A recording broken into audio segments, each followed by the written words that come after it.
present to you one more time, Dr. Karla Turner. Thank you.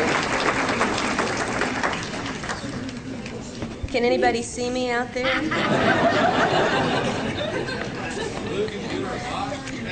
I need a Coke carton, somebody to stand on here. All right, how about sound? Are we okay on that? Well, before we get started, someday my eyes will actually get used to this and I can see who you are out there. I just want to mention something. I haven't been able to sit in on many of the presentations so far because I've been working out front. And I don't know if anybody has made a big to-do yet over the fact that this is the 7th Ozark UFO Conference. Has everybody already celebrated that and I missed it? Well, this is the 6th one that my husband and I have been to, and I really want to thank Lou Farish for one more excellent weekend, if I survive it, that is.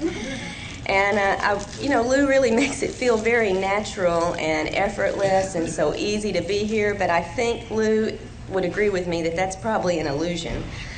I think it takes hours and hours and weeks of work on his part for us to come here like we do every year and listen and share and catch up with all our old friends and, for me at least, meet a lot of new ones. And all the while, we're getting, so much of the recent information in this field from some of the most committed researchers and reporters and investigators out here.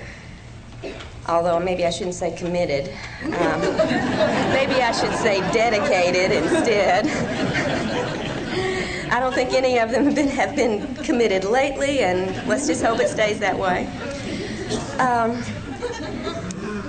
I'll tell you, though, with all the apprehensions, I hate to get serious on Saturday morning, but with all the apprehensions I have heard voiced in the UFO community and other communities over the past year about all the escalating social and political and scientific and religious repression and suspicion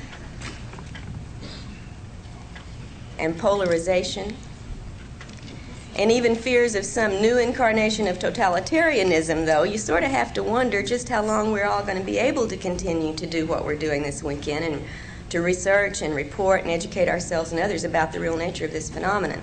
So let's all take advantage of it while we have the opportunity here. Many of us attend a number of these conferences, and I think we read a lot of the relevant books in the magazines and journals, and we have a great network of friends and connections all over the country, all over the world, in fact, with whom we share information. And I just want to say, no matter what our differing views may be about the ultimate nature of this phenomenon, I think we all must agree we're living in a very exciting world and a very exciting time. We all feel this. The more involved we are in the field, the more deeply we feel this.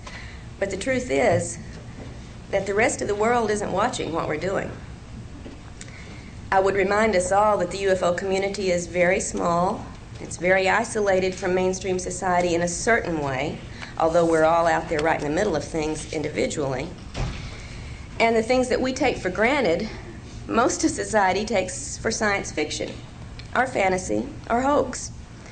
And they pay very little conscious attention to us. Now, the reality of this phenomenon is not part of their perceptions for the most part, and until it is, I feel that we have a strong obligation to try to do something about that. As an abductee in a family of abductees, I know that it's real, what we're dealing with.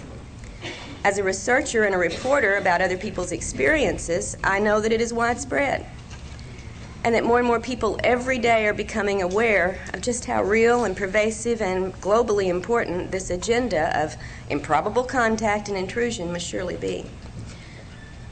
I think the nature of this phenomenon admonishes all of us to become researchers and reporters, and most of all, educators. The whole world should be watching and listening, don't you think? And we need to do it. That's our job. But instead, right now, as we're meeting here and delving into so many different aspects of this field, most of our friends, our families, our co-workers remain in that blissful state of unawareness.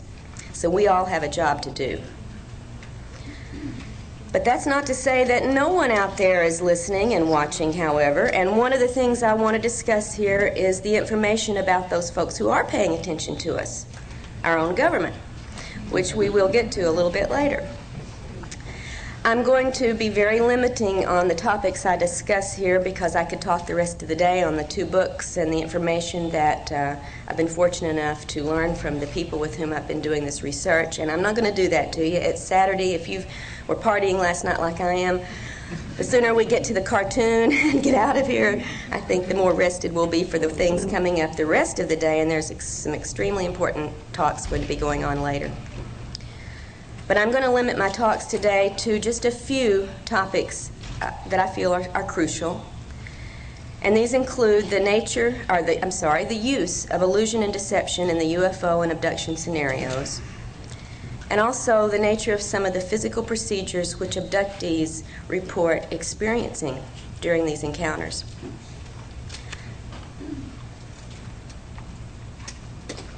Since 1992, when my family's personal account was published in Into the Fringe, I've been engaged in 2 fairly lengthy investigations. And the results of this work we recently published in the books Taken, Inside the Alien Human Abduction Agenda, and Masquerade of Angels. And although Taken was published first, I'd actually been working with Ted Rice and Barbara Bartholick on the research that led to Masquerade quite a while before the work in Taken. So I'm going to refer to Masquerade's material first this morning. And then I'm going to look briefly at the reports of the 8 women who contributed their accounts to the material in Taken. And as I do so, I just want to point out again several important correlations to some of the things in the material from the women in Taken that had already turned up in the work that Barbara and I were doing with Ted Rice. So both of these discussions will be brief, and I will take the final half hour or so of my allotted time for a video presentation of some of the many drawings and photos and a video excerpt that from women involved in the Taken project that I was unable to include in the book.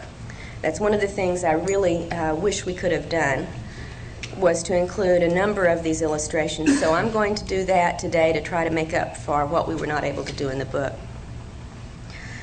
In 1991, when I first met Ted Rice, I was naturally intrigued by his memory of a mass abduction experience in Shreveport, Louisiana. But I had no idea that looking into his report would lead me into areas that I'd never had to deal with before in this field. Accounts of angels and apparitions, of bargains made with ghostly guardians, of spiritualist philosophy and psychic work assisted by spirit guides. I mean, all of this was part of Ted's extraordinary experiences, but it was not anything in my field of expertise, believe me.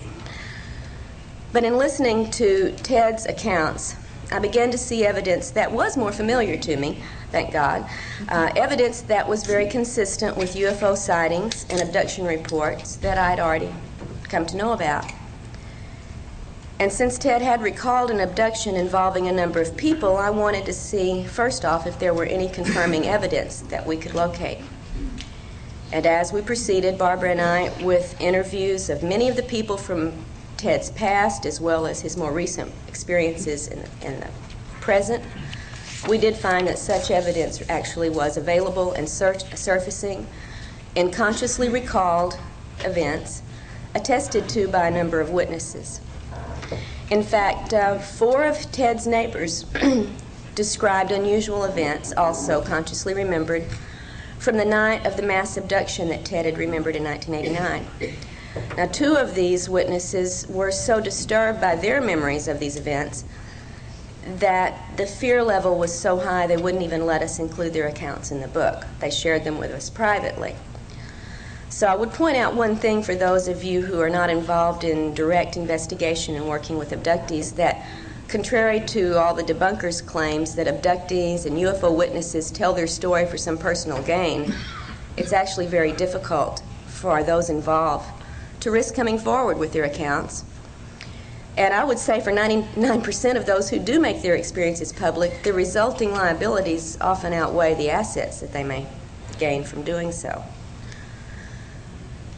After thoroughly interviewing Ted about his conscious memories, we both felt that there were important gaps in several of these events that were worth investigating with hypnotic regression.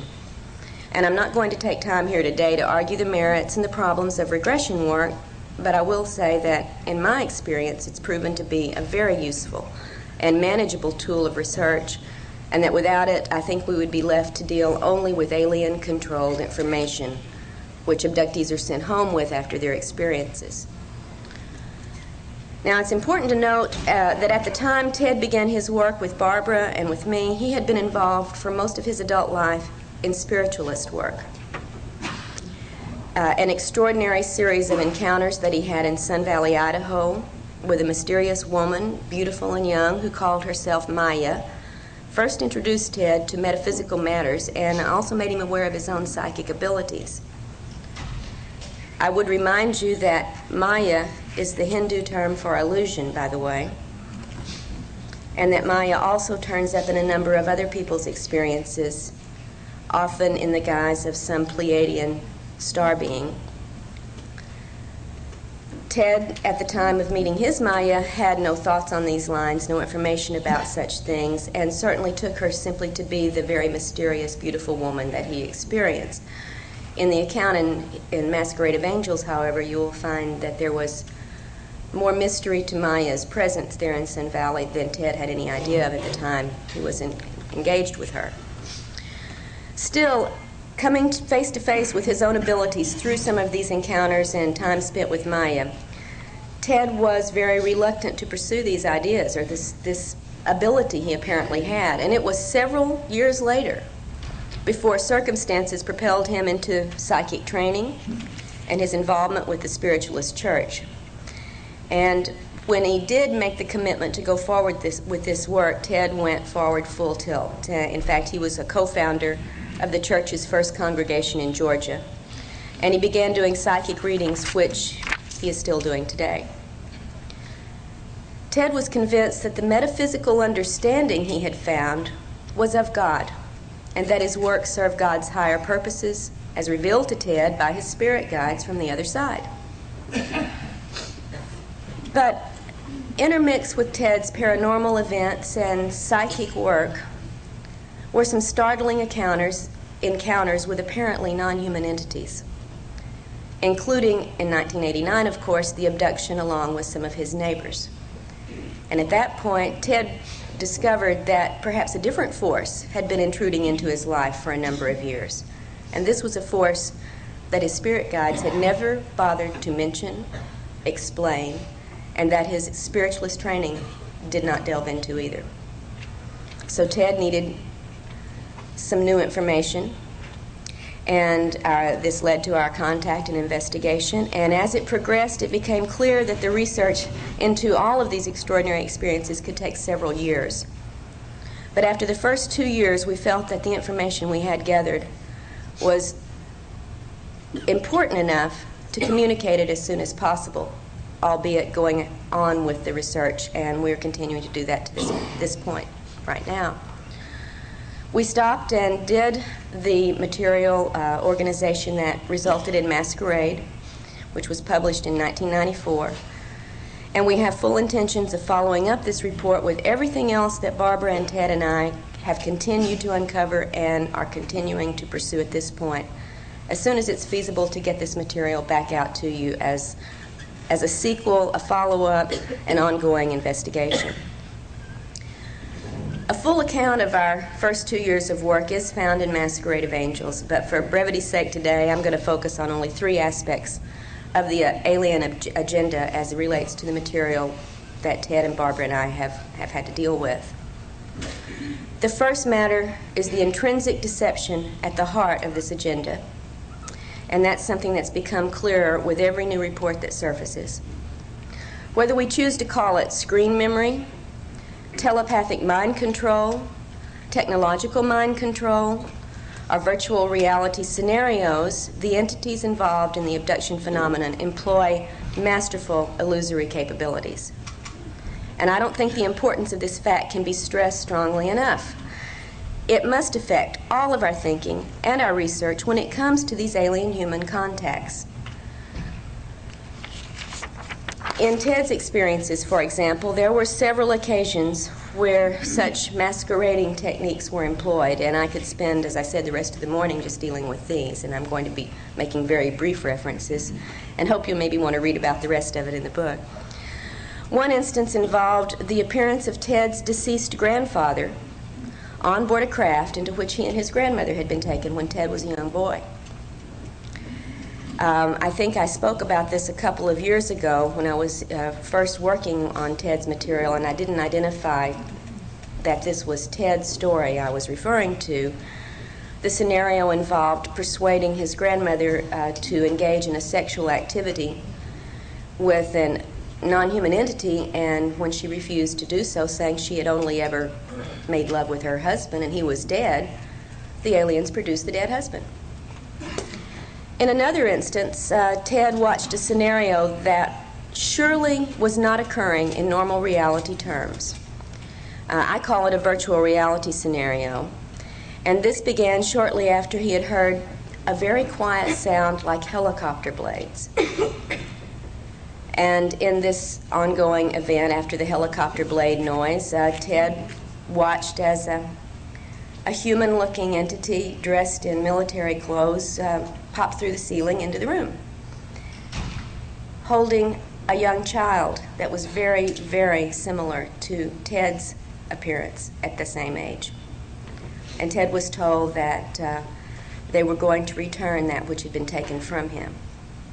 And an account of what followed from that, again, is in the book, and I won't take time to recite everything there to you, but the virtual reality event, there were certainly no human paratrooper popping through the ceiling carrying a young child in reality terms. But the illusion was quite as real as you and I here today. But perhaps the most illuminating of such events that we were able to investigate involved Ted and another woman, a woman who witnessed a third person, another woman, undergoing her own virtual reality episode, again marked at the onset by the sound of a helicopter. Now, some of you may be quick, as they say in the O.J. trial, to rush to get judgment on this and conclude that these events were generated by some terrestrial, governmental, or military covert mind control operation. After all, we've got helicopter blades out there. But it should be noted that only the targeted person in these events heard the helicopters, while others in the same house or same room did not. I don't think our terrestrial helicopters are that selective in the noise they generate. I believe now that the reported and confirmed details in all of these reports are strong evidence against accepting consciously recalled alien encounter reports at face value because of the illusion capabilities, because of the screens, and because of the virtual reality technology that we have witnessed being manifest by these entities. I believe that if we build our theories on such information, the consciously reported information only, we're building on sand, on illusions that the aliens create for us, and I think to confuse and mislead us. Now, this is not to say, however, that all alien encounters are virtual reality events, because there is also plenty of very strong evidence for the physical nature of many of these encounters. So to be perfectly objective, the definition of abduction would have to include any event or scenario that is generated externally for the targeted person, whether it be a physical encounter, a virtual reality scenario, or a telepathic contact. Now, a second important discovery from Ted's investigation, and this was important at least for me, was the possibility of cloned human bodies produced by these abductors. And that's the second thing I'd like to talk about briefly today. In the mid-1970s, a memory of a childhood event surfaced in Ted's mind during the night while he was sleeping. And in an altered state of consciousness, he got out of bed and went to his typewriter in the middle of the night and wrote out this memory as a story. In 1991 and 92, when Ted and Barbara began a series of regressions, it popped up in these events, this scenario that Ted had recalled as a story, but a very different version of that basic story emerged, a version in which he went through what can only be called a horrific experience, in which his original body he perceived as being killed and taken away, and his essence, for lack of a better word, we could call it soul, energy, or whatever term one would like to use, was contained temporarily in a black box, placed on a counter, and transferred shortly thereafter into a cloned copy of young Ted's body. This was his perception of what occurred with him, and this is the first time I had ever heard of such things really in any detail.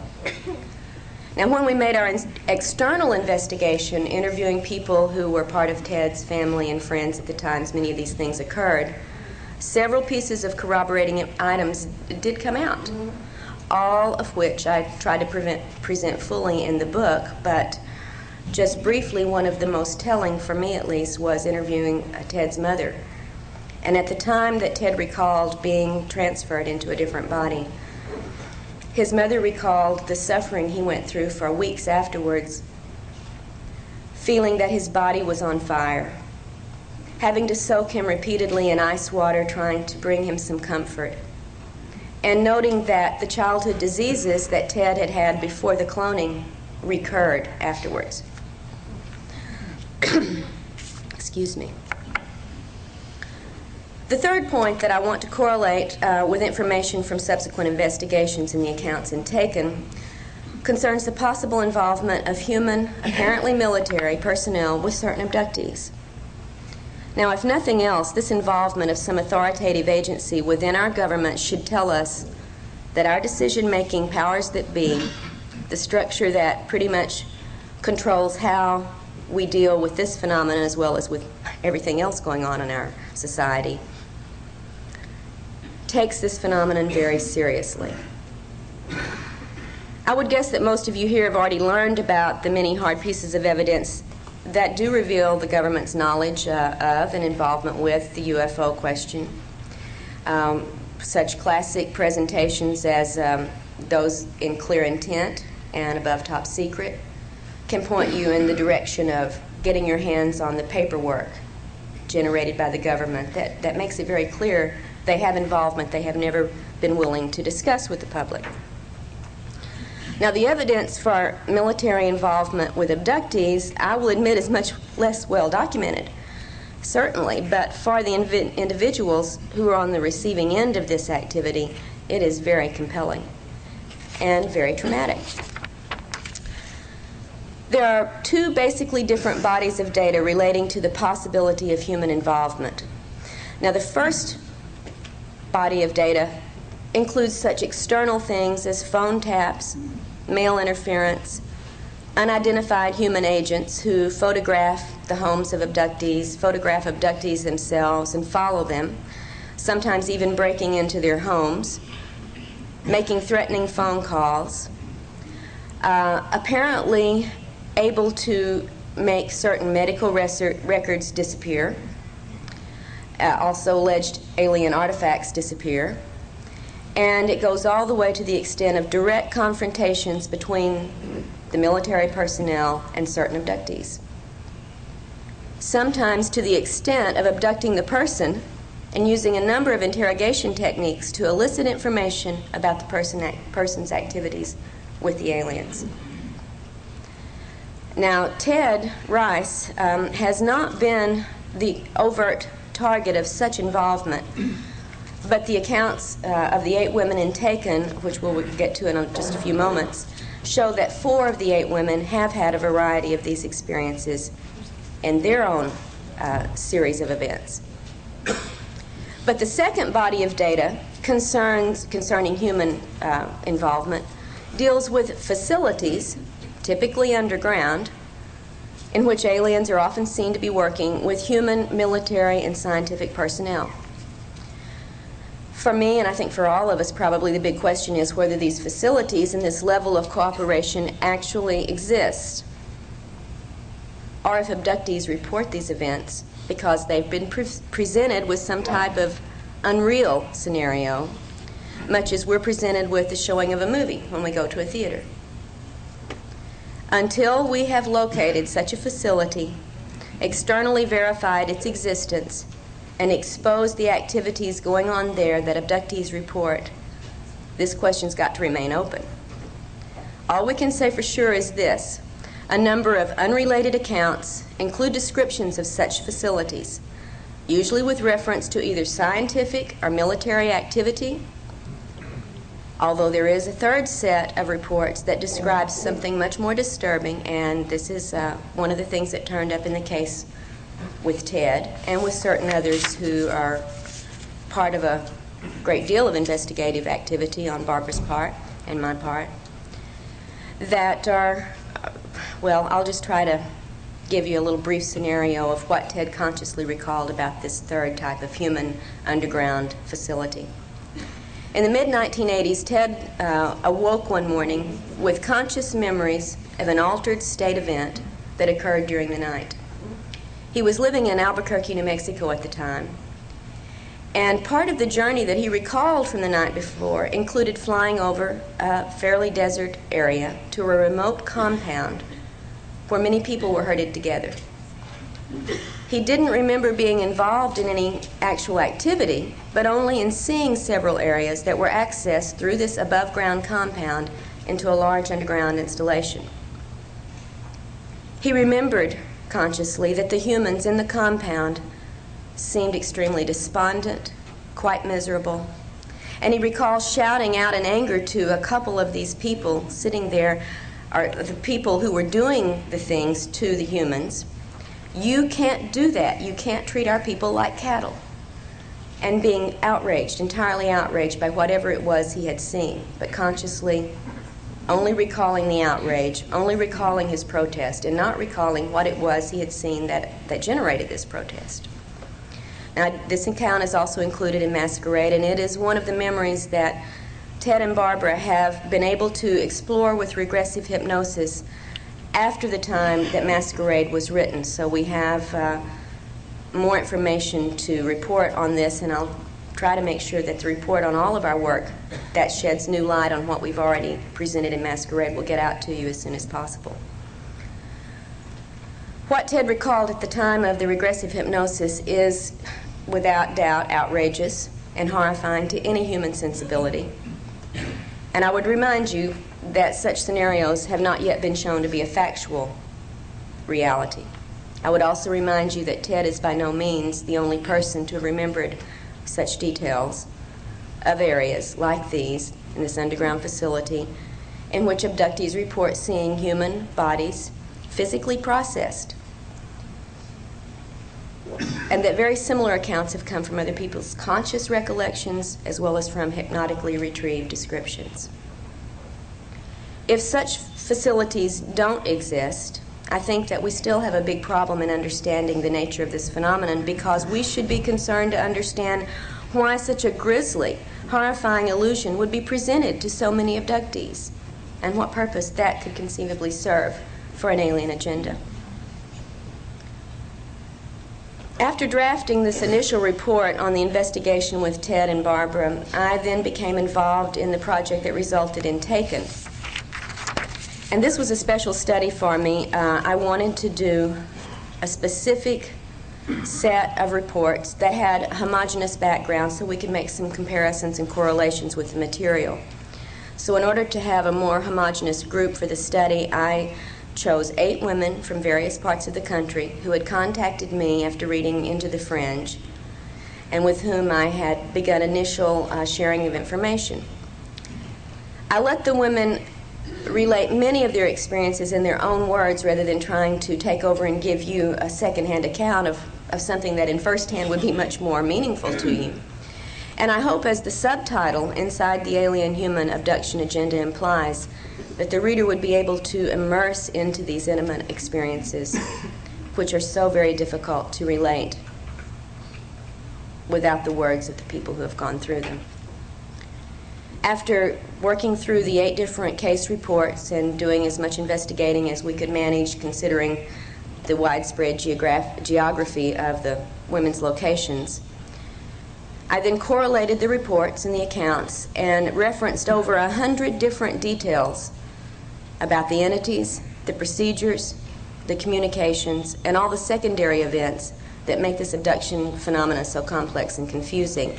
And I've included several pages of this correlation as part of Taken. There's also a lengthy comparison chart and an explanation or an analysis of the corroborated details. For quick reference, you can look through the small chart, and then there's a larger discussion afterwards.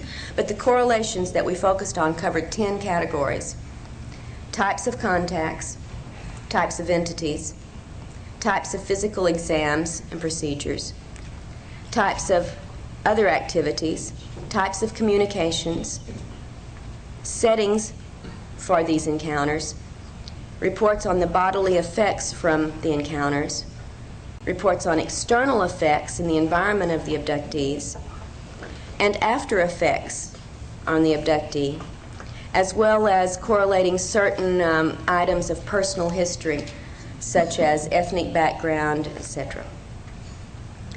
Now, for the purpose of this brief presentation this morning, I'll only focus on a handful of examples from the reports of these 8 women, but I would like to identify them in their location.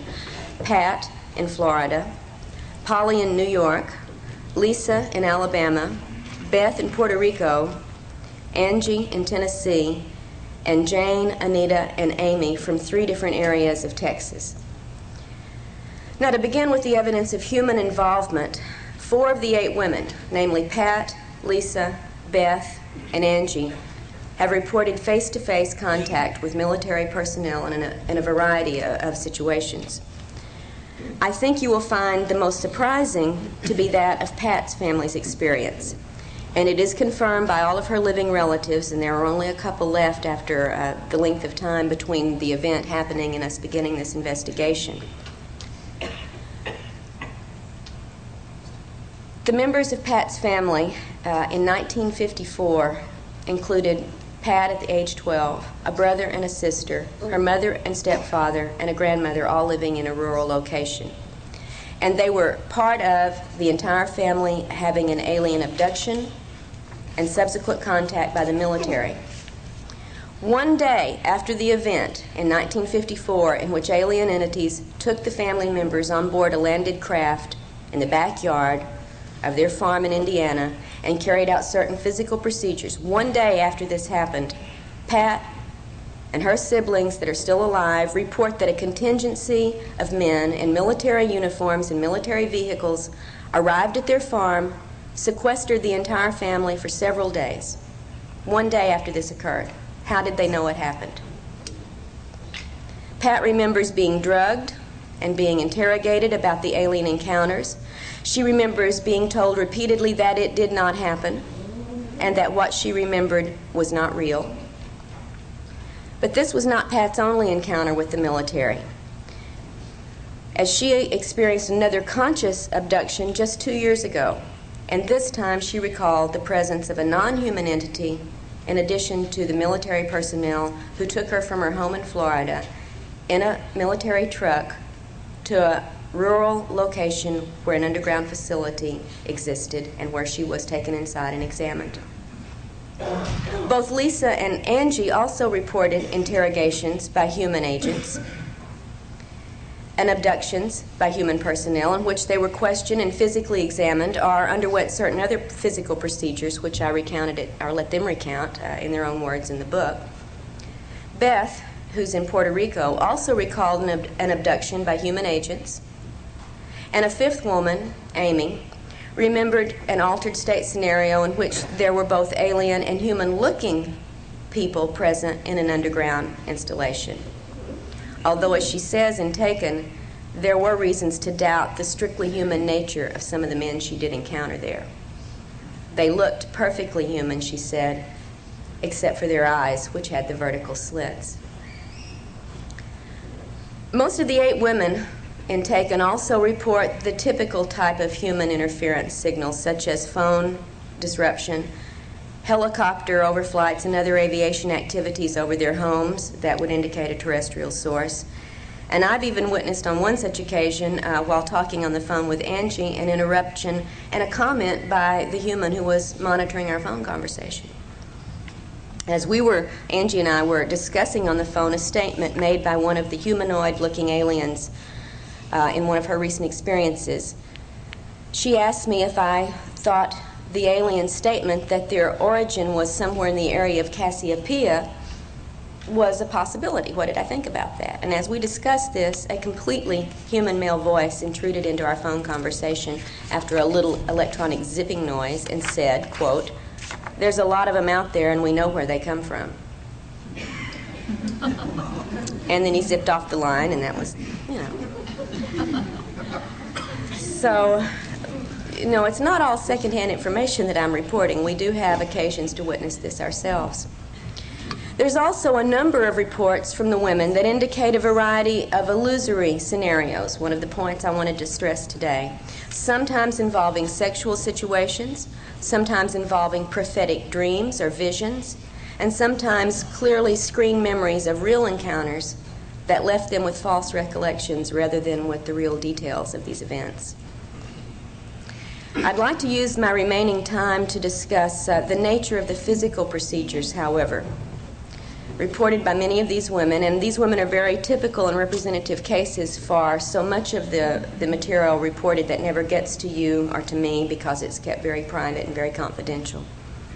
Because I think we need to be aware of just how physically oriented so much of the abduction agenda really is. In addition to the bodily effects you're already probably familiar with, including rashes, hair loss, eye problems, nausea, and for women especially gynecological problems and irregularities, the greatest area of concern, in my thinking, is that of the implants, the devices that several of the women, like so many other abductees around the planet, describe as being inserted into their bodies. I think the most intriguing information that I report and taken, and that in fact I've come across in all of this work, has come from Amy's account of this altered state scenario I referred to briefly, where she was taken to an underground installation. She felt this was what she perceived. And I would remind you as I go through this brief presentation that in every encounter, the human's state of consciousness is externally altered and controlled in every encounter. And knowing the virtual reality capabilities and the screen abilities, we need to remember not to take everything as being the gospel truth that people come away remembering. Now this has, however, been explored with some very thorough regression work, and so I do feel a little more confident in what I'm going to tell you about Amy's memory of this event today than I would if it were strictly her conscious recollection. In part of this scenario, Amy recalled going into the underground room, full of equipment, typically described from other alien encounters and other underground facilities, by the way, and seeing quite a large number of alien entities working here in this environment. But as I said earlier, there were also several human-looking men present, at least human-looking except for their eyes. One particular alien in the group that Amy perceived to be a female interacted with her directly. And this female alien began, basically, with an apology to Amy for the intrusions that some of her race were making into human lives.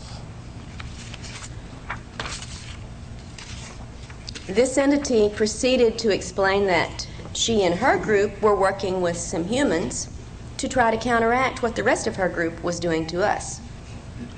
All right, so we got to get the setup here on what Amy is being told. As the entity explained the negative nature of these intrusions for which she was apologizing, she then told Amy she wanted to remove 2 implants. This is one of the things they were doing to help counteract this negative intrusion activity, was to remove implants that the other group was putting into humans. And Amy recalled having an implant removed from one of her ears, and another smaller metallic implant removed from the base of her neck, her skull. Amy was told by the aliens several things about how these implants functioned, and she reports that she was not happy to hear that they could be used to control the implanted abductees in any number of ways. Now, the area into which the newer implants are inserted, Amy was told, corresponds to the part of the brain known as the reticular formation, and it doesn't have anything to do with zetas, by the way. Thanks to Marianne Friedman, who's here this weekend from Arizona, and who was wonderful enough to share a lot of her research into the medical aspects of this brainstem activity. I want to just briefly refer to this, and then on Sunday morning, Marianne is going to go into a little more detail at one of the mini sessions, so I encourage you to listen to this material. The functions of the reticular formation that Marianne got me started looking at are staggering. And I'm sure some of you have been through this already. For me, it was just information I had to recorrelate with the accounts of the implant reports, especially those that Amy had relayed to me from her friendly implant-removing alien. The function of, I'll just read you a very brief statement from Nigel Calder's book, The Mind of Man, one of the earlier classics of our modern time, on brain activity and brain research. And here is a quote about this reticular formation area. If the primary job of the brain is to enable its owner to respond effectively to events, the strongest claimant for mastery is not the roof or the cerebral cortex at all, but the brainstem. The brainstem net is well placed to monitor all the nerves connecting brain and body. It knows what is going on better than any other single part of the brain. The brainstem net exerts its authority by sending out impulses which stimulate or inhibit nerve action throughout the brain and the body. It can override activity in the spinal cord. It regulates the signals from the eyes, the ears, and other sense organs, thereby providing an agency for selecting what is to be attended to from moment to moment. And it is this part of the brain that Amy was told was now the most common area for the newer alien implants to be located. If the aliens are indeed placing control implants into this area, then they would be able, as you've seen from this just very brief description of the brainstem activity, they would be able to control everything from the person's level of consciousness, to the bodily functions, to the memory and thought processes, and the assessment of all sensory input. Now, if you don't think the implications of that kind of control are overwhelming, think again. And I hope Marianne will stimulate some exciting conversations with you tomorrow morning about the possibilities of this area of the brain being the point of alien control through which abductees can be kept awake, put to sleep, put in an altered state, made to get up and do things that they would not choose to do, made to say things they would not say, made to forget things that they have said and done, etc. All sensory input being controlled by this area. Through the implant, any number of realities can be presented to the abductee that are not really there. And what one remembers is controlled through this area, so the repression of memory of these events is very easily controlled as well. I think the implications are staggering. So also, however, are the implications of the final point I want to make this morning, and that is the reports on the cloning of human bodies that I previously encountered with Ted's investigation. In the women of Taken, two of them women, Pat and Lisa, both remember being shown cloned copies of their bodies, just as Ted reported having a cloned copy of his body. But the explanations that Pat and Lisa received from the aliens about these clone bodies are highly contradictory. As I talk about in the book, Pat, whose alien experiences, now this is the woman who had the 1954 family abduction in Indiana, followed by the military's arrival and sequestering and drugging and so on. Pat had had, throughout her alien encounters, a very religious atmosphere or overtone to these events, instrumented by the aliens. For instance, the first time there on the farm that the family was abducted, when Pat's grandmother began to, what we would say now, freak out and start praying to Jesus for help as these little grays came into the room, a blue beam of light came through the ceiling, just like in Star Trek, and Jesus popped out of it and said, in effect, they're with me, it's okay. And as I'm very fond of saying, and I don't know why I like this so much, except it always gets me, I asked Pat what Jesus looked like, And she said, oh, he was beautiful. He was so awe-inspiring. He was blonde-haired and blue-eyed and just beautiful. And I said, hey, Pat, look back at the New Testament. I don't think that's what Jesus probably looked like, historically speaking. And it went right over Pat's head, and she said, with tears of joy in her eyes, well, this one did. They knew how to push Pat's buttons. She was a very religious person. She was also told essentially that the aliens there with her were angels, and that their job was to prepare new bodies, as mentioned in the Bible, for the coming return of Jesus and the resurrection. When Jesus comes down with the legion of spacecraft to carry out this changeover, it was the aliens who are in charge of providing those new bodies. You want to see yours, Pat, they said? So this was wonderful. Pat is now assured that when the resurrection comes, she's got the vehicle for it. Lisa, on the other hand, down in Alabama, was told that the cloned copy of her body could be used in a very threatening manner. In effect, that it could be used to replace her if she didn't cooperate with the alien program, and that no one would know the difference. Not quite the same story as the resurrection. I would point out that such an implication of threat and replacement was also made to Ted Rice during an abduction when he was a young teenager, and there were several other teenagers abducted with him at that time, and cloned replacement threats were made also at that point. So these are the 3 points that I really wanted to make briefly this morning before I do the presentation of the video with illustrations from the women in Taken. And like a good English teacher, I'm supposed to summarize what I've said, and I'm going to do that right now. For you to consider 3 points, hopefully. First, our own human authorities are seriously concerned about and involved with some aspects of the alien abduction agenda. If they take it seriously, it would behoove us to do likewise. And also, when human agencies are involved, there has to be some sort of trail of events. And I think thus a very strong possibility exists for some intrepid researchers to get out there and uncover and follow this trail. There has to be a record of human involvement. Second, much of this agenda clearly has a physical focus that should raise some very strong questions about some of the alien claims to be here on a primarily spiritual mission. The implication of both the implants and the reports of the cloned bodies are so potentially explosive that a great deal of effort toward investigating these allegations is certainly called for if we're really serious about wanting to understand the motivations of these entities and the purposes of their contacts with us. And third, I think we need to recognize that deceptions are employed at almost every level of this interaction to keep abductees from knowing about the actual events and the actual entities involved in these encounters. To me, maybe I'm just a suspicious sort, this implies that there's something they don't want us to know about. And often what seems implied from the reports is that there is something within us, the humans, something of which we could be capable, something of resistance or altering of this scenario that the abductors absolutely do not want us to be aware of. They go to great lengths to program our thinking about our encounters with them, that we are subordinate, that we are helpless, or that we are dependent, or that we belong to them. The list goes on. And they go to a great deal of trouble to convince us in every way that they can that we can do nothing about controlling these situations.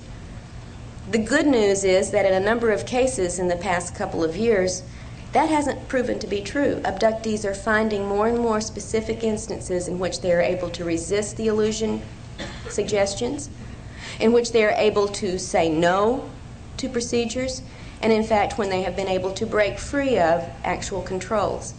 This to me is a great step forward, and I think it's going to be something growing with any luck. We're going to find abductees are realizing there are ways to change this entire pattern of activity. The fact that in several people's encounters during the past few years they've managed to see or perceive more than the abductees wanted is probably the most positive sign I have to report to you today. Also, as a species, our ability to perceive the energies and the presence of these entities, I think, may be increasing. Maybe it's thanks to a number of possible influences. I'm not really trying to make a claim for where this increased perceptive ability may be coming from, but I think it's probably part of the accounting for the massive awakening to this phenomenon that you and I and our generation has witnessed, especially in the last decade. If these encounters have been a hidden part of humanity's reality for a long time, as such some researchers believe and present evidence for, then don't you think that the fairly recent explosion of contact reports is some kind of proof that things are not business as usual in this abduction game right now? Something is changing? But without an understanding of the screens and the virtual reality capabilities, however, we are left with only alien-created illusions to assess and act upon. And I think that keeps us from any real, useful responses to the situations occurring in our lives and so many other people's lives today. Only a fool would ignore the transitional state of events and ideas and beliefs in the time in which we're living right now, and I don't think any of us here are fools. All of these things that I mentioned at the beginning of my talk this morning are polarizing our society at an alarming rate, and we have no idea right now really of the direction things are going to go in the future. And that's in the general society. Within ufology, theories abound and arguments rage over especially the abduction controversy. And sometimes it's reached such extremes that I feel very confident this morning in predicting that we won't have the answer anytime soon if this keeps up. We should be admonished to get past the differences and start working on the similarities and the shared interests that we all have in this field. But we do have some answers, at least. Some start toward answers anyway. For instance, we know abductions are real. We know that the abducting agenda includes very physically oriented goals. We know that the abductors contradict themselves and often give false information, as well as information we don't have any way of testing. We know they are capable of masterful illusions. We know that they always take control of us during encounters, which to me is a sign that they fear an unfettered Homo sapien. And we know that our government knows about this situation and is actively involved to the level of carrying out covert and illegal actions against its own citizenry. No matter what the truth ultimately proves to be, we have to go for it. I mean, without it, we're like children playing with shadows. And we're ignorant, and we're certainly unempowered to deal with and confront whatever the real entities are behind this masquerade. To take it all at face value is foolish. To take none of it at face value is ridiculous. Investigations into this field there cannot be anything more important for us to be doing right now than to dig past our wishes, dig past our fears, and dig for objective reality and understanding. Well, that's the sermon for this morning, folks. What I'd like to do with the rest of my time is to show you and make brief commentary on some of the illustrations and photographs from the women in Taken, and I'll ask the gang over there in the corner to start the video. And before you do, Craig, just a moment. Most of the video is of slides, of photos and drawings. At the very end of this, however, is an excerpt from a videotape one of the women in Taken made when she was having extreme military aircraft activity over her rural cattle ranch in Tennessee. And I might point out that mysterious deaths and cattle mutilations on that area during this time corresponded to those in Alabama that Linda has made us all familiar with, and none of which were explained. Even when there were no mutilations, the dead cattle were simply, all they could find was unknown toxicology, and it led in a year's time to a loss of $11,000 worth of cattle. So this is something pretty big for the family involved here. So there will be a little bit of video at the end of this. So Craig, let's go for it. This is the farmhouse in Indiana in 1954, Pat and her siblings and her mom. This is where the aliens abducted the family, and then the next morning the military came and sequestered them.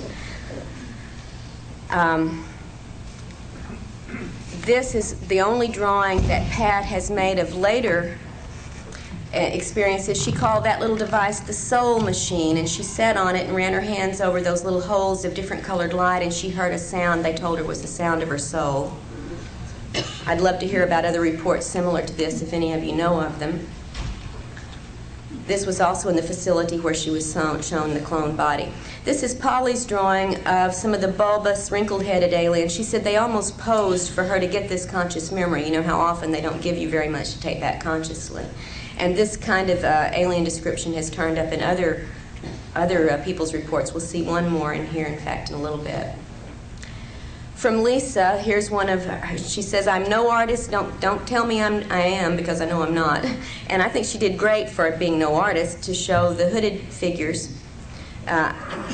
These are less frequently reported, but this one she was able actually to see some facial features, where very often the hood completely obscures them. This is Lisa's drawing of another of the bulbous-headed entities, sort of similar to what we saw with Polly's drawing earlier. And these have been reported in a number of other cases as well. Not your typical gray or reptoid or insectoid, but something seeming to have more of a porpoise-type bulbous forehead. A typical gray in a hat, right? And this happens. I remember seeing one myself when I was quite young. She said this was surprising because its mouth would open, and we have a few cases where the little slit has actually opened. So just one of Lisa's representations. This one, she says, is very similar to a figure in Linda Howe's latest book with the flat, ridged nose area. This entity, she's not real fond of at all, was involved in what she said was one of the rape scenarios she was put through. Let's see what's coming up next. Lisa's drawing of the reptilian entity that was very aggressive sexually with her as well. And again, she says, please remember, she's no artist, but it was a brown, scaly, hard exterior with the slit eyes, vertically slit eyes, and clawed appendages or fingers. And a very robust entity. Symbols that she has seen in these, and this is so typical. I mean, we could flash symbols, and so many of them are some version of the triangle and the circle. We'll see another variety of this kind of symbol a little bit later with Angie's drawings.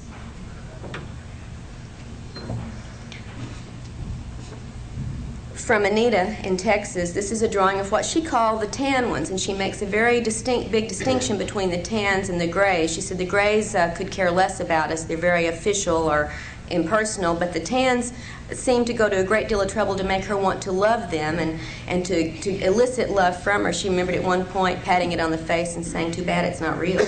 This is the drawing from Anita's granddaughter who lives with her of what she said were the mushroom men who had come into her room one night. These, however, she said were no more than maybe 1.5 to 2 feet tall. You note the drawing details that she has included in 4 fingers and so on. Here's Beth's drawing in Puerto Rico of one of the doctors on board who dealt with her and her entire family in 1978 when they had a massive abduction. Jorge Martinez investigated a lot of this case, but it's only been reported in Spanish so far, so, except for what we haven't taken. Widow-peaked hairline, very typical reported humanoids.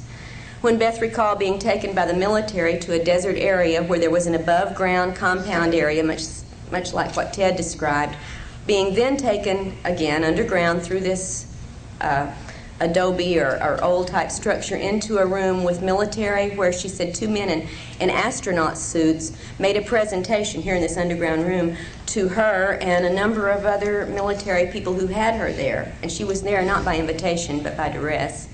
So very similar to what Ted had remembered from the mid-'80s event in Albuquerque. We don't know where these facilities might be, but, you know, Kirtland's not that far away. One of Jane, also one of the women in taken from Texas, one of the photographs of a UFO, Jane's entire scenario began with a number of overflights of UFOs witnessed by neighbors and relatives, and she was instructed on this day to clean her camera, get new film, and go out. They were going to be there. And this is one of the shots. Some of the body marks that we've talked about so many times, the triangle of punctures on Jane's arm, are typical of what most of us have had recurrently. Let's see if we can go on to some other physical marks, I believe, here. We'll see a little bit later, if not right now. I can't remember the order of these things. Yeah, this scoop mark on Jane's leg. Now, there are some scoop mark reports that we've had, including one in the family, where after the scoop begins to heal, a waxy grayish substance oozes out of this for a while, and then it heals up to the regular scoop mark that we know, and this is one instance of that happening with Jane. Jane's drawing of a memory of being before this council of long-haired, light entities. She cannot recall what they were telling her, however, but this was the best she could do to capture the feel of these faceless entities. And again, this is often a similar situation reported by other people, including one other in the book taken, Amy. An unusual scenario, Jane recalled only snatches of an encounter in which she saw robed aliens at work in one of the facilities, and she heard them listing certain places in the Texas, Louisiana area by name, certain towns and locations, and then the words activate, activate, activate. The little black box, the memory of the faces, seeing her feet as she's being carried out of here, all just very partial glimpses from an event with in Jane's recollections. And the little black box is very similar to the box used in Ted's cloning soul transfer event. And you notice these weird black tubes coming out. We're going to see that later in other drawings. Jane's most intense recent encounter she tried to relay in a series of paintings, being on the desert planet, so many people report, seeing the UFO coming in, being under control where she couldn't move, and then watching a series of changes where the UFO seemed to beam down this illuminated globe type structure with markings she couldn't really capture in all their detail. And then this going through another stage of transformation from this globe-like decorated object to a floating dark globe with antenna that began to come very close to her, so close that she became fearful she was going to be knocked off the mesa where she was sitting. And the last conscious memory she had of this event was of this globe coming up right to her face. Under regression, we found out some more information about what went on, including an implanting procedure that this globe was involved with in Jane's suppressed memories. This is Angie, the woman in Tennessee, one of the rectangular scorched areas or dead areas on her property from an event, this now for a year and a half, of course, nothing grew there. This was an event she had recalled seeing the night before, or briefly before, I can't recall if it was just exactly the night before, in which there was this rectangular device with two aliens out in the yard near the barn area, apparently taking soil samples, which of course, they've been doing since time immemorial. They just can't get enough of our soil. But the mark on the ground was physically there for quite a while. And if anybody's willing to pay for some soil sample testings, we've got some. Here's the area of the rural cattle ranch where the mutilations and unexplained deaths have occurred. And you're going to see video from this area of overflights. I just wanted you to see how remote this was from any, highly populated area. One of the unexplained deaths, this was not a mutilation, it was the report from the vet was unknown toxicology, and there were a number of other cases both in the Tennessee and Alabama area during this time. But there were also mutilations among the cattle on Angie's property. There's one that seems to be almost an interrupted mutilation. I'd love to get Linda's analysis of this. You see a triangular patch of skin has been cut but not taken off yet. The jawbone has been cleaned. It's like something either was human activity mimicking alien mutilations or an interrupted mutilation of some sort on a calf there. Angie's fetus, after an alien implant that she later miscarried, she actually retrieved the fetus, but under control, of course, took care of making sure it did not. Well, it was retrieved by aliens, she believes, the day later, but she saw the size of it and the features of it. She said when they came back to induce the miscarriage that this was the instrument, the long instrument that was used to induce the miscarriage vaginally, and then this little container was, she said she had no idea what the little container was for, but she did remember that also being present on the bed in her bedroom when they came to cause this loss of the child. Some of the marks from some of Angie's experiences, again, the sets of punctures correlated with consciously remembered events. One of the fetal nursery representations, this is what Angie saw, and this one is included in the book, so you can read more carefully what description she has for the various things. Very similar to what else we've heard about. Angie is an illustrator artist, so she has done a lot better with some of her recollection drawings than many others. But again, in the corner you see the little black box with those hoses running out of it, just like Jane had seen in Texas.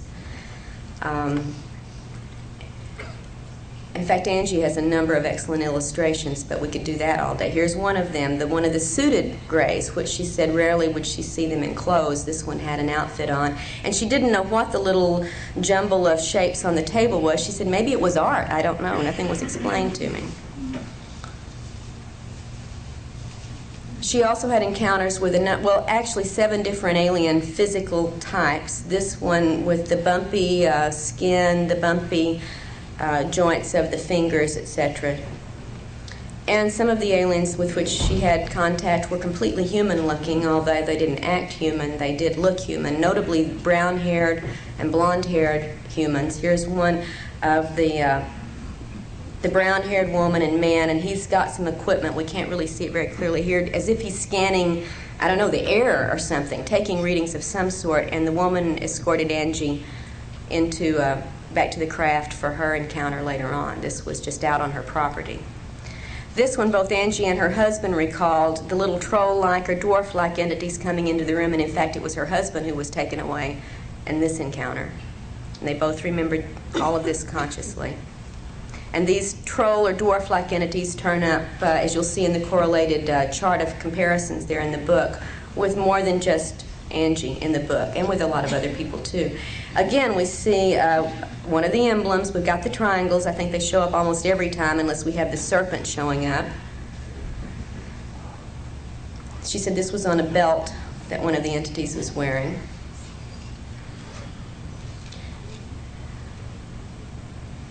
Our timing is a little strange here. Okay, one of the craft that Angie recalls seeing out over the property, and I have not seen a report exactly like this one before, but wanted to include some of the anomalous drawings rather than just the typical things that we often get reports about. Another one over the area, and that's the bottom view of it. It seemed like a fiery or molten-y area, very similar to what's reported in the bottom of the Gulf Breeze crown-type craft.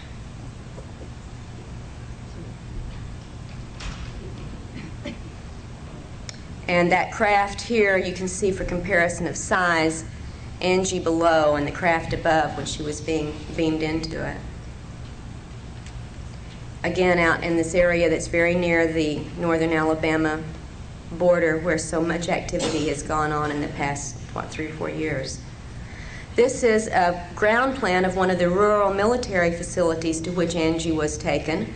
A series of buildings, of areas where craft were parked, of a perimeter fence. This was, and of a rural dirt road. She was taken into one of these buildings and interrogated. And there were a number of other humans there, she said, apparently also abductees besides military personnel. Close up of the view of the building into which she was being taken, and one of the people who was escorting her. And she was taken along with 3 other women on one occasion into this facility. We know of another facility into which she's been taken under conscious control. It's not the same as this one.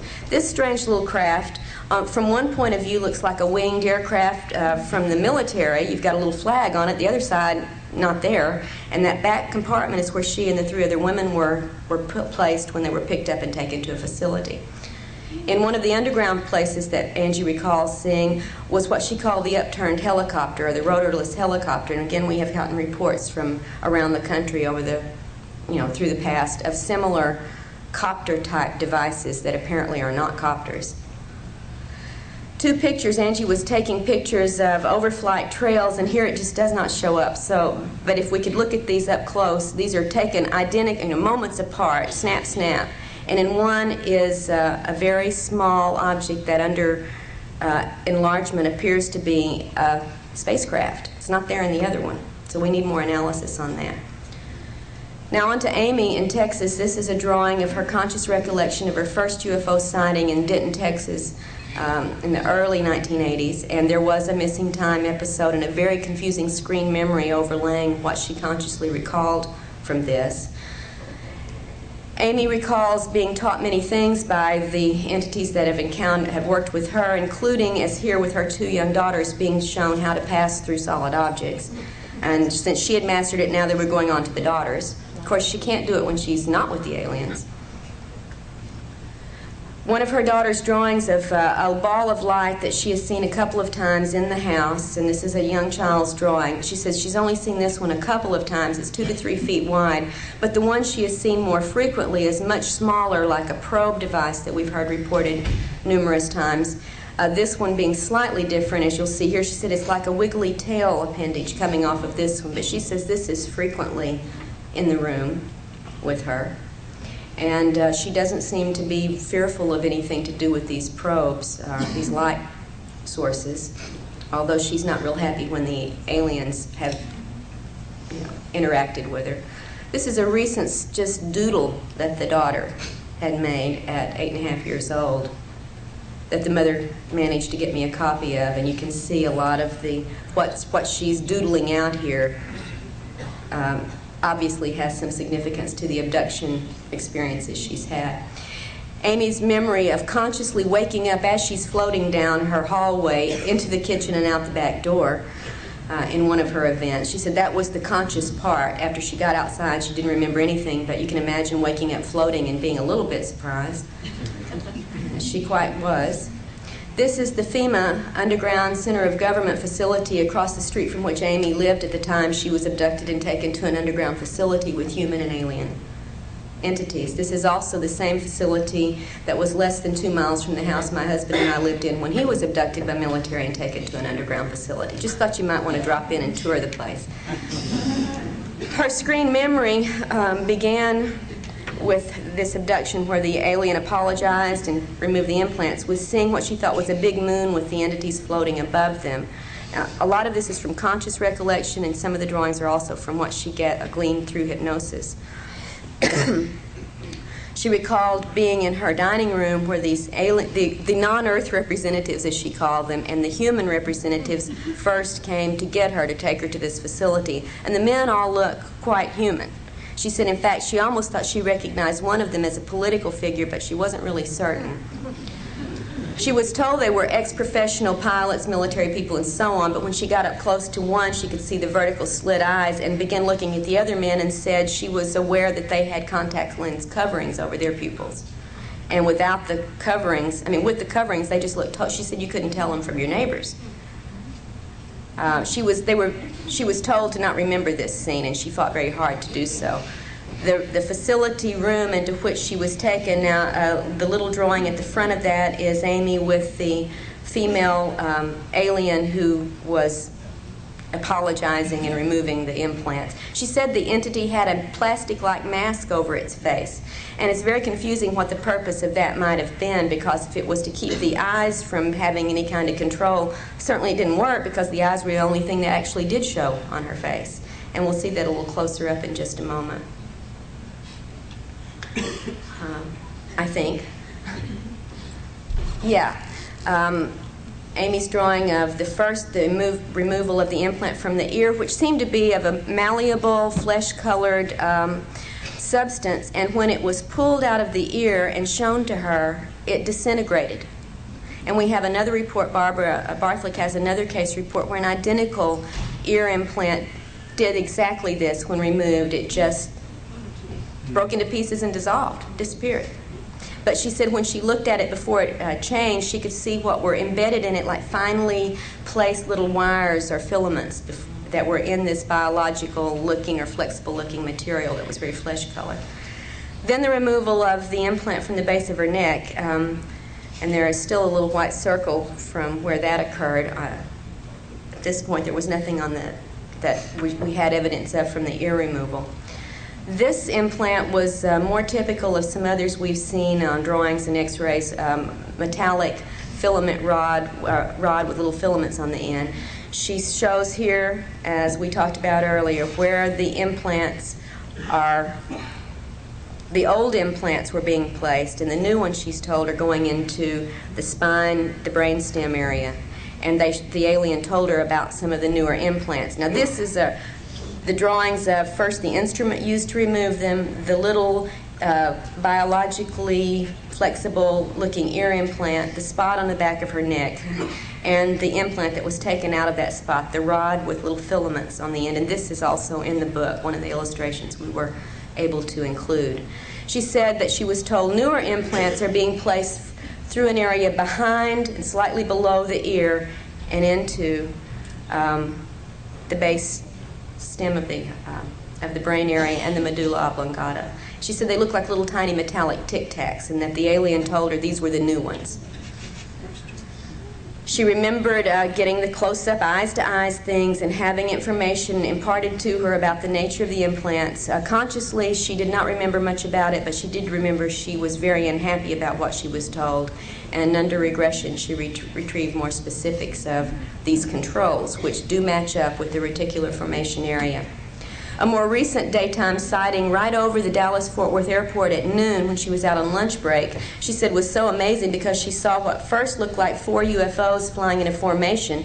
As they got closer, they looked like airplanes, again in formation, and then as they kept flying, the airplanes lined up and became a solid circular object. One of the nonsense marks, and we certainly get a lot of these, this one happens to be on Amy, marks on the body that are not punctures, not claw marks, not burns, not cuts, they're just designs. And these turn up from time to time, and this one we just were able to get a good photo of. And finally, Amy's drawing of some of the helicopter harassment that has plagued her and her family ever since she made contact with me and began working on exploring her case. And of course, many of us, including our family, have had this over and over and over. Amy's had a lot with the helicopters. Angie's had a lot with numerous military flights. So give a listen.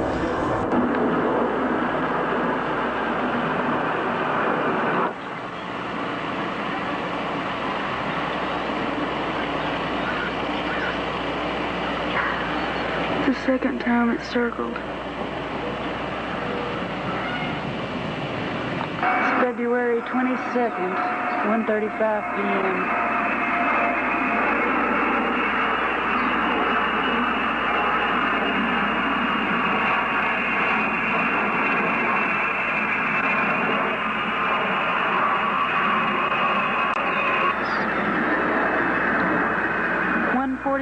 p.m., February 22nd. 10 minutes later, it's back circling.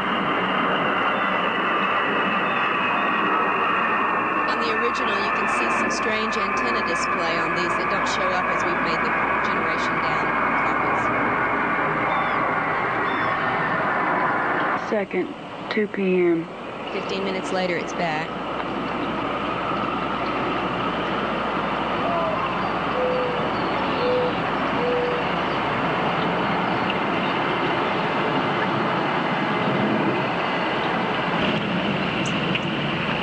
(2:15 p.m., February 22nd. 15 minutes later, it's back.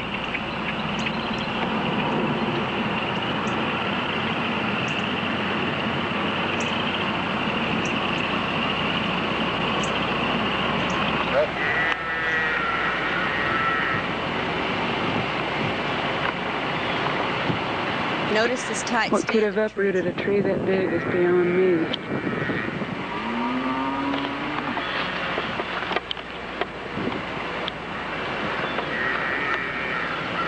February 23rd. This is the day after the repeated overflights. There had been rain, but no storm that night.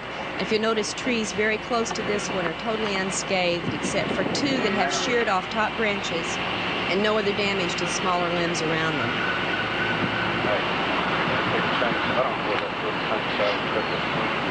Perhaps it's just coincidental, but it was the day following all of this activity, so she wanted to include it in case there was a relevance. You can see there was living wood. It was not a dead tree, albeit this would make you think so. We have samples from the tree, and it was still alive at the time this occurred.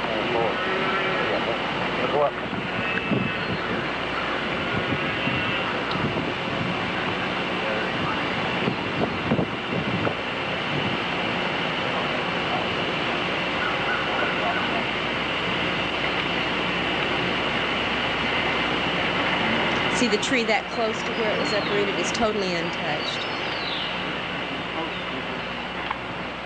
But there was a cut-off branch on this top of this tree, and you see no damage to the smaller limbs around it, and the same with a second tree right there. 3:15, February 26th. It's 3 days later she begins to have other activity, and this goes on intensely for about a 2-week period. It's just a little of what she captured. 3:25, February 26th.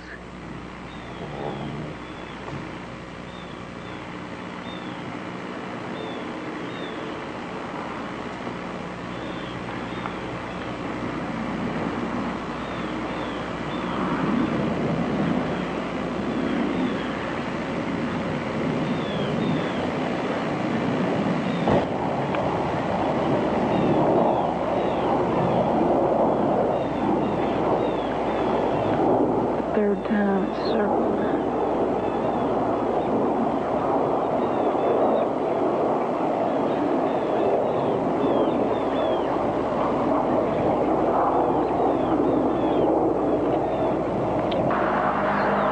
Six p.m. March 5.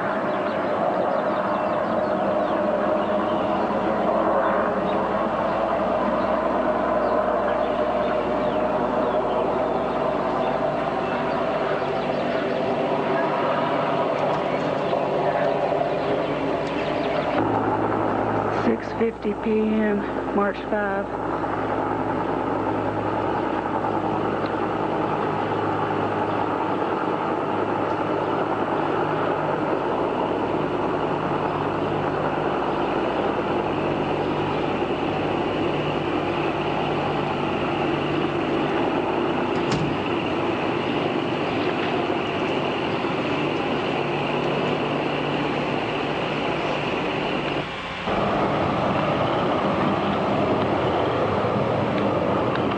March 6, 3 p.m.